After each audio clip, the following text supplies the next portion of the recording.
table was set, the doorbell rang, and I buzzed Stan in. We'd been dating for a little while, and I really liked him, but I didn't know if he liked me. After some awkward chit-chat, he sat down, and I brought the food to the table. Sliced mozzarella, chicken breasts, mashed potatoes, and steamed cauliflower. He gazed at the display. "A white meal," he said in his usual deadpan voice. Then he burst into laughter. And at that moment, I knew that whatever we had going on, it was probably going to last. A few weeks earlier, we'd gone out on one of our first dates. For months, I'd seen him around the newsroom, a tall, skinny photographer with shaggy black hair and a big brown camera bag. I thought he was interesting, but it was hard to get a read on him because he was so quiet and reserved. He suggested we go to the chicken pie shop in Hillcrest, near the newspaper where we worked. It was a San Diego institution, founded in the Depression, popular with the old-timers for its cheap, delicious food, but also with hipsters who liked its retro coffee shop chic. I was new to town and a bit of a food snob, but I said, sure, why not? Mostly because I wanted to hang out with him. Both of us ordered the chicken pie dinners, which came with mashed potatoes, coleslaw, and big soft dinner rolls. And when the food came, I blurted out the first thing that popped into my head. "Look," I said with amazement, "everything is white."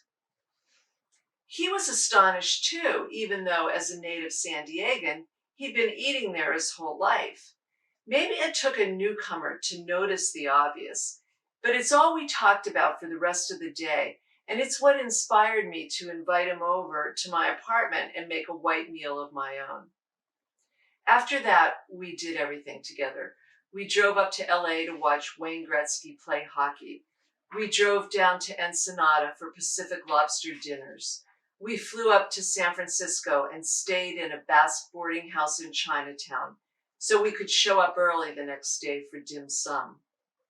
All our friends were as restless as we were, in their late 20s or early 30s, jockeying for the best beats and assignments at the paper. No one was married. No one had any money. We went to the bars that served free appetizers for happy hour.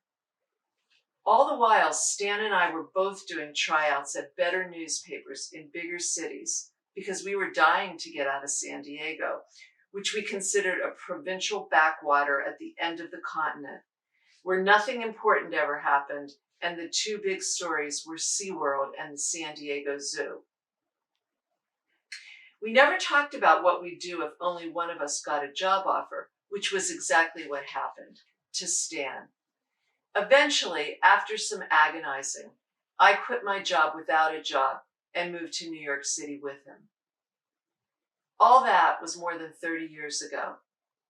Recently, we went back for a visit and stopped by the chicken pie shop, which had moved out to El Cajon Boulevard.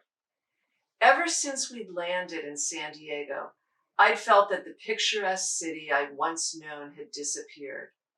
Now it was twice the size, with crumbling highways and gaudy skyscrapers, and the newspaper that once covered it all was a shadow of its former self.